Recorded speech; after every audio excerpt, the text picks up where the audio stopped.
À 91 ans, Pierre Perret n'est plus l'homme qui montait sur scène avec un sourire éclatant, un chapeau de feutre incliné et des yeux pétillants de malice. Il est désormais aussi calme et serein qu'un lac emporté par le vent, une icône de la musique française qui a traversé les décennies, laissant son empreinte d'une voix rustique, humoristique mais profonde, parfois empreinte de tristesse. Quand on parle de lui, on évoque souvent les chansons qui font rire la France entière, mais derrière ce sourire se cache une âme solitaire, des blessures silencieuses qui ne s'expriment jamais pleinement.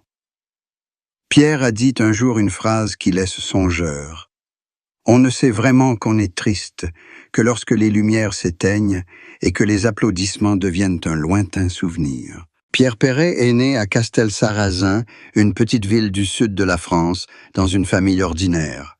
Son enfance n'a pas été aussi paisible qu'on le pense. Ses parents travaillaient dur dans un petit restaurant et le jeune Pierre apprit vite ce que c'était que de sentir la fumée de la cuisine, de ressentir les difficultés de ceux qui devaient sourire même lorsqu'ils n'en avaient plus la force. La musique lui apparut comme une échappatoire, un refuge face à la dureté de la vie. Tandis que d'autres trouvaient leur joie dans les jeux enfantins, Pierre trouvait du réconfort dans les sons de la guitare et des chansons. Il réalisa qu'en chantant, il pouvait exprimer des choses que les adultes gardaient souvent secrètes. Son utilisation d'un langage quotidien, brut mais raffiné et humain, deviendra plus tard une marque distinctive de toute sa carrière musicale. Adulte, Pierre Perret devint rapidement l'un des artistes français les plus influents. Ses chansons, bien qu'humoristiques, exprimaient toujours une profonde compassion pour les plus démunis. Il écrivait sur les pauvres, sur les femmes, sur l'amour, sur la vie, avec toute la finesse d'observation d'un homme ayant connu la pauvreté. Mais à mesure que sa renommée grandissait, il se sentait de plus en plus éloigné du monde. La célébrité, au lieu d'apporter de la joie, devenait parfois un fardeau, le contraignant à vivre dans la solitude. Les anciens amis disparaissaient peu à peu, de nouveau s'en rapprochaient souvent pour la gloire plutôt que pour des sentiments sincères.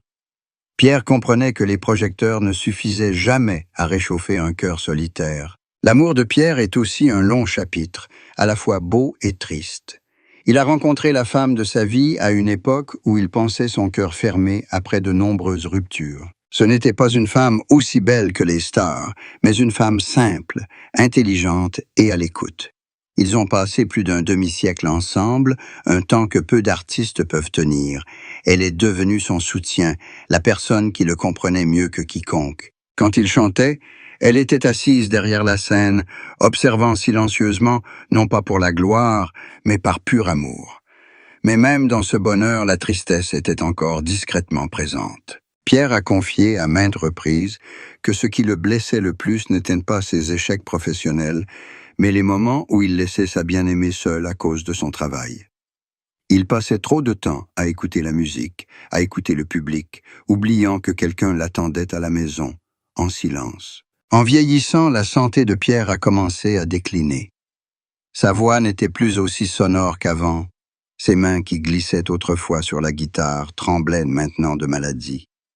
Les concerts se faisaient plus rares, les longues tournées devenaient des souvenirs. Il dut admettre que son corps n'était plus le même, qu'une part de lui-même quittait peu à peu le monde de l'art.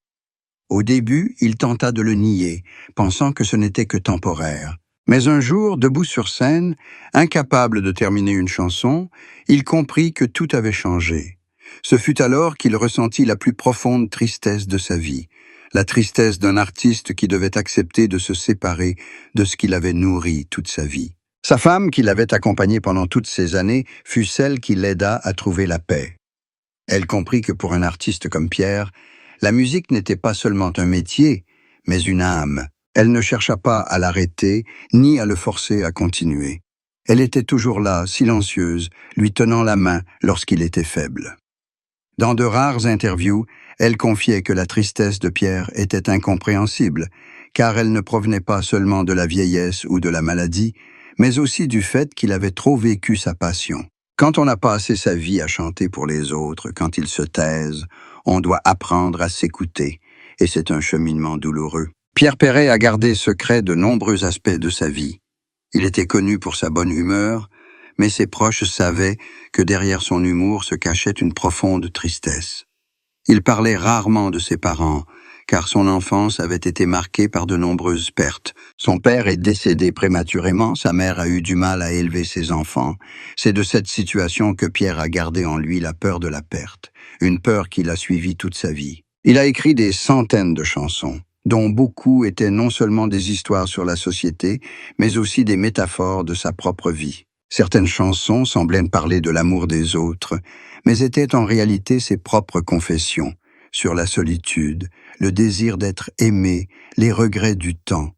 On se souvient souvent de Pierre Perret comme d'un homme qui faisait rire, mais peu savent qu'il comprenait lui-même profondément la nature de la tristesse. Dans sa musique, le rire accompagne toujours les larmes, comme s'il voulait rappeler que la vie n'est jamais complètement heureuse ou malheureuse. C'est peut-être aussi la raison pour laquelle sa musique est éternelle. Elle reflète la vérité brute de l'humanité. Aujourd'hui, à 91 ans, il apparaît rarement en public. La petite maison de banlieue où il vit est entourée d'arbres, où les oiseaux chantent le matin et où une douce brise souffle sous le porche. On dit que chaque matin, il se lève encore tôt, se prépare un café et s'installe pour écrire. Plus de chansons complètes, juste quelques lignes de pensée, parfois de courts poèmes. Il écrit pour lui-même, non plus pour publier ou pour faire plaisir. Lorsqu'on lui demande ce qu'il écrit, il répond simplement qu'il écrit sur la tristesse. Sa femme, sa compagne de longue date, est toujours à ses côtés. Elle est témoin de tout, des concerts glorieux, des nuits blanches, des moments où il fondait en larmes en se remémorant le passé. Elle dit que Pierre a conservé l'âme d'un enfant, émotif, vulnérable, mais aussi empreint de compassion. Malgré sa santé déclinante, il se préoccupe toujours des questions sociales, s'inquiète toujours de l'injustice et écrit toujours pour ceux qui n'ont pas de voix.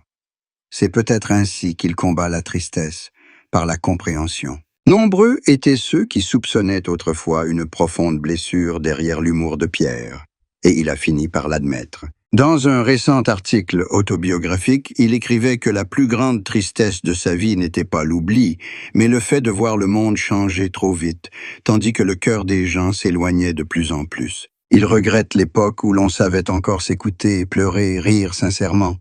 Aujourd'hui, lorsqu'il voit la jeune génération vivre dans l'urgence, il espère simplement qu'elle n'oublie pas ses émotions, car la musique, l'amour ou la vie, tout cela n'a aucun sens si l'on perd la capacité de ressentir. Lorsque le soleil de l'après-midi illumine ses cheveux blancs, Pierre Perret sourit encore, mais ce sourire n'est plus aussi radieux qu'avant.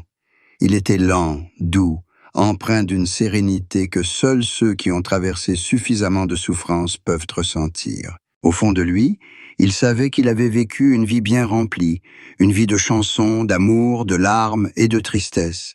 Mais c'est ce qui faisait de lui Pierre Perret, l'artiste du peuple, qui chantait la vie de tout son cœur, la vie de tout